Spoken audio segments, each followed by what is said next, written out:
Bonjour à vous tous, c'est Fouad de la Panthère, j'espère que vous allez bien, moi ça va à merveille et vous en remercie.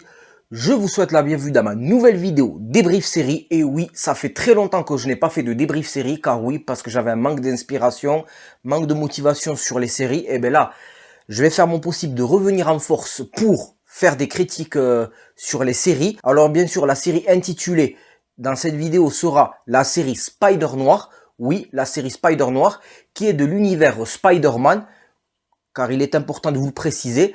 Alors bien sûr, la série Spider-Noir, c'est une série qui a été produite par Sony Productions et Amazon, MGM Productions, car oui, la MGM a été rachetée par Amazon, car la MGM maintenant a pour société mère Amazon, et vu que maintenant Sony et Amazon se sont associés pour faire des séries, voire même des films, des adaptations sur l'univers de Spider-Man. Car oui, il devait y avoir une série consacrée sur l'univers Spider-Man, sur l'héroïne Silk, qui est une Spider-Woman d'un univers parallèle.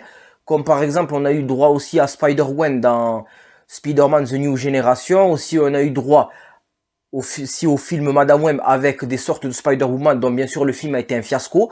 Et bien là, c'est la première série de Prime Video. Oui, la première série produite par Sony et Amazon, qui n'est autre que la série Spider-Noir. Alors en ce qui concerne pour la série Spider-Noir, il y aura beaucoup de choses à dire dans cette vidéo. Il y aura beaucoup de choses que je vais développer. Alors je vais vous faire plaisir.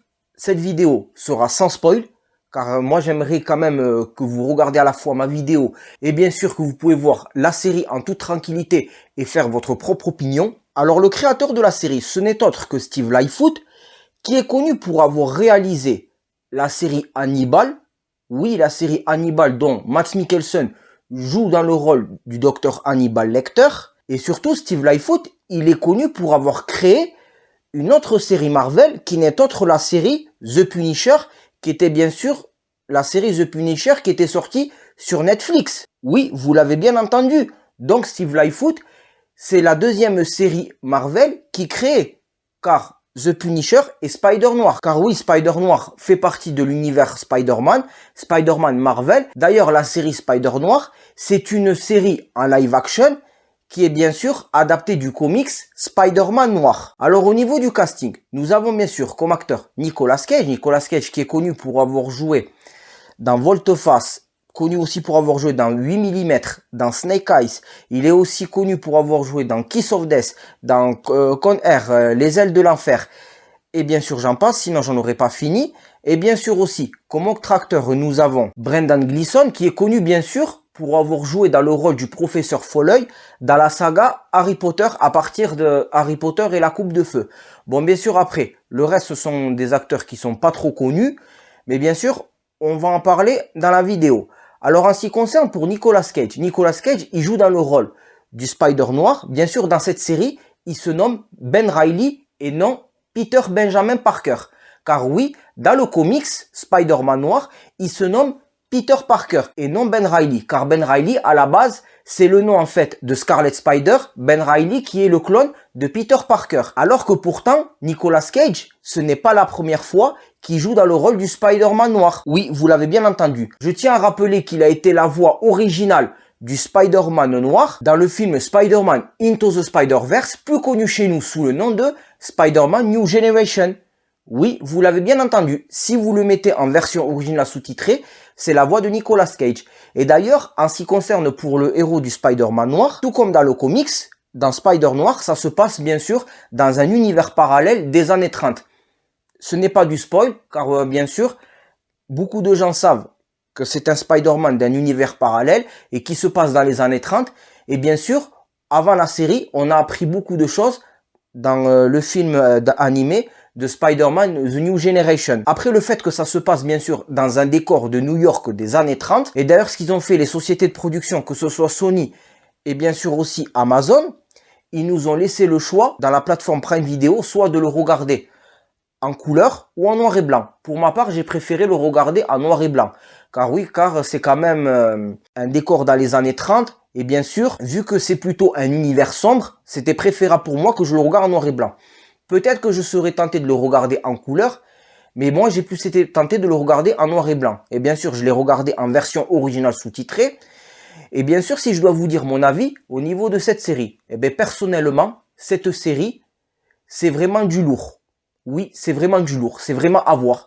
Personnellement, ça nous fait quand même découvrir plusieurs choses sur l'univers Spider-Man, des nouvelles choses. Ça innove sur l'univers Spider-Man, si vous préférez.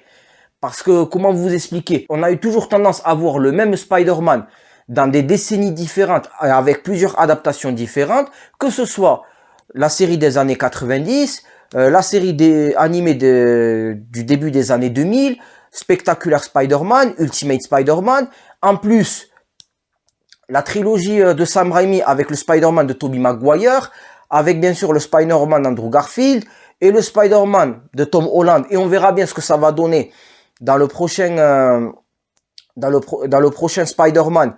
Car dans Spider-Man Brand New Day, ce n'est plus John Watts, ce sera un autre réalisateur. Je laisse le bénéfice du doute. Et bien, hormis dans Spider-Man New Generation, et bien dans la série Spider-Noir, on nous fait découvrir un autre Spider-Man d'un univers parallèle.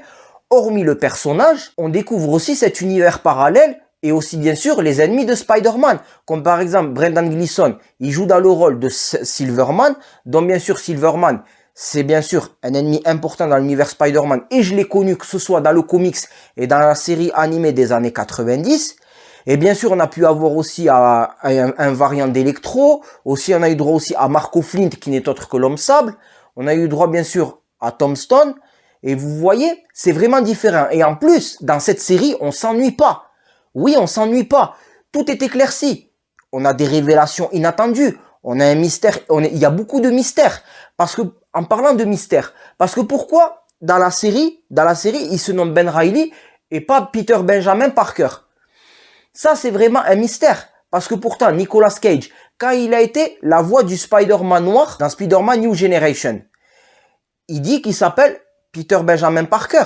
Est-ce que c'est le même ou est-ce que aussi c'est un autre variant? D'ailleurs, est-ce que la série Spider-Noir de Prime Video, est-ce qu'elle est en lien avec Spider-Man New Generation? Est-ce qu'elle est en lien avec d'autres films de Spider-Man de Sony? D'ailleurs, le Sony Spider-Man Universe va être rebooté. Car oui, ça a été officialisé par Sony après l'échec de Venom The Last Dance et Kraven the Hunter. Car oui, à part Morbius, tous les films du Sony Spider-Man Universe ont été un fiasco et ont été décevants dans l'ensemble. Qui nous dit qu'en fait, que Sony ne nous font pas passer un message qui reboot en fait le Sony Spider-Man Universe, mais avec plusieurs adaptations. Que ce soit en série en live action, film live action, ou voire même en film animé, ou voire même en série animée. Ça, je me dis que c'est peut-être qu'il n'est pas impossible. Et d'ailleurs, pourquoi dans cette série, il se nomme Ben Reilly? Franchement, ça me tient à cœur de vous le partager. Moi, je me dis peut-être que soit il dissimule son identité, ou qui nous dit que ce n'est pas non plus un clone de Peter Parker. Car pour ceux qui ont vu la série, on nous révèle beaucoup sur le passé de ce Spider noir. Et qui nous dit que ce n'est pas un clone, et qui nous dit plutôt qu'il n'a pas usurpé son identité. Car comme je vous ai dit, Ben Reilly, ce n'est autre que le clone de Peter Parker, qui n'est autre que Scarlet Spider. Mais, il s'appelle Ben Reilly. Est-ce que quoi, c'est un problème de droit ou peut-être, comme je vous ai dit, peut-être que c'est un clone.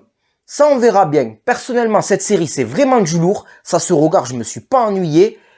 Les scénarios nous ont répondu à nos questions pendant qu'on visionnait le film. C'est vraiment un film à voir. C'est vraiment innovant dans l'ensemble. En plus, les plans de réalisation sont très bien faits au niveau des scènes de combat. Car moi, je préfère 1000 fois mieux les plans de réalisation de cette série Spider-Noir que bien sûr les plans de réalisation de la trilogie du Spider-Man de Tom Holland qui sont faits bien sûr par John Watts et dont les plans de réalisation ont été catastrophiques. Mais là, en tout cas, franchement, j'ai bien aimé. Ça se regarde. Et en plus, en tant que fan de l'univers Spider-Man, j'ai été vraiment satisfait, je n'ai pas été déçu et je suis pour qu'il y ait une saison 2 car c'est officiel, il a eu de bons retours au niveau des critiques et d'ailleurs la série a bénéficié d'un grand nombre de téléspectateurs et encore mieux de la saison 5 de la série The Boys. Après personnellement je suis pour une saison 2, même si nous n'ont pas officialisé, moi en tout cas je valide cette série de l'univers Spider-Man. C'était Fouad la Panthère, si tu es un fan de l'univers Spider-Man et tu as aimé la série Spider-Noir et mon débrief série t'a plu,